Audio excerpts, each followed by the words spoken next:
The lack of natural resources is just one of the serious threats to human security in the 21st century.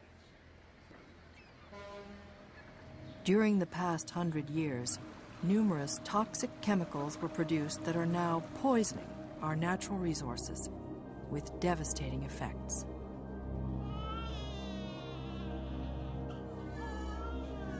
The worst of these are persistent organic pollutants, or P.O.Ps, widely used in pesticides, electrical equipment, and insulation.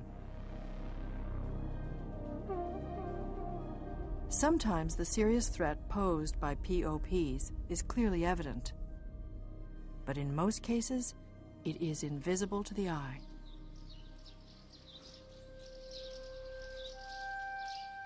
Zemplínska Sirava Lake in eastern Slovakia is a favorite holiday destination.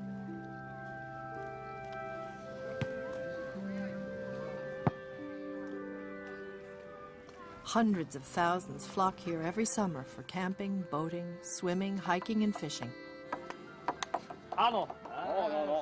What few can imagine is that this beautiful lake is a major repository for polychlorinated biphenyls, P.C.Bs. P.C.Bs and other persistent organic pollutants are the worst properties man ever met. Martin Morin, a specialist in hazardous chemicals, understands that children playing in the water are at risk. Even more in jeopardy are the fishermen, who ignore warnings not to eat fish from the lake.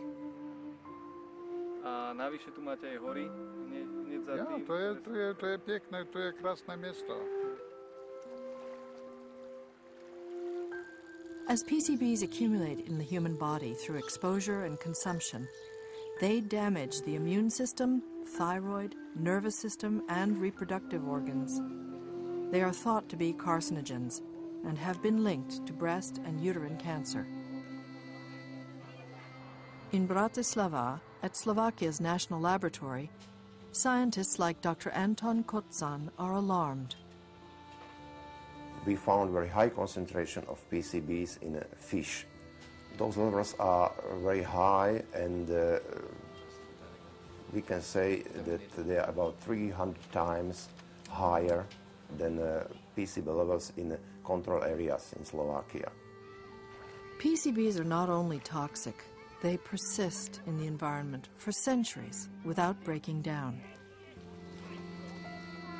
If the problem is not solved, the PCB levels at Zemplínska Sirava Lake will continue to threaten generation after generation.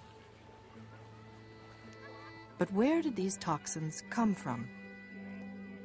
The source of Slovakia's PCB problem can be found 60 kilometers from Sirava Lake at the Chemco plant in Starsky.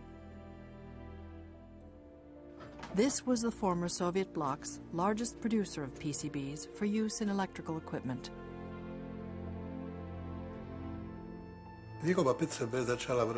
PCB production started at Chemco in 1959. Approximately 21,000 tons of PCBs were produced until 1984, when the production was stopped. 1,000 tons remain in stockpiles, posing a threat to future generations. Even worse, hundreds of tons escaped into a nearby canal before production ceased. PCBs in the sediment continue to be carried into the Luberitz River, then on into Zemplínska Sirava Lake. Further studies are needed, but Martin and others recognize that ultimately the only way to protect the health of the area may be to drain the lake, dredge up the entire lake bottom, and destroy the sediment. As bad as the situation is, Slovakia is actually a step ahead of most other nations. Many countries, including affluent ones, have yet to seriously address the danger of persistent organic pollutants in their environment. Martin and other concerned Slovaks have been instrumental in forging a collaboration among government, industry, and civil society towards finding a solution. The result is the world's first comprehensive project to establish a safe PCB destruction facility. The issue of PCBs is considered to be an important problem in Slovakia.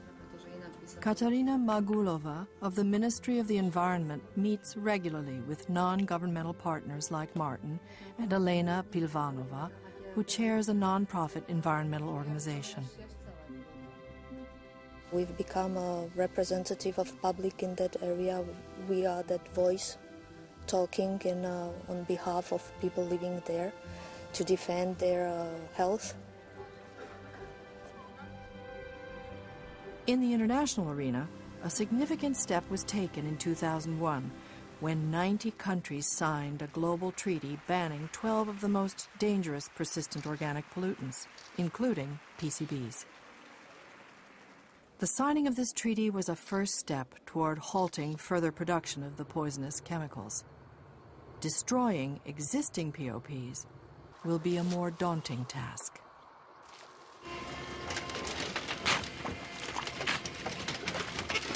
The primary method for eliminating P.O.Ps had been incineration, until it was discovered that this process releases even more dangerous toxins into the atmosphere.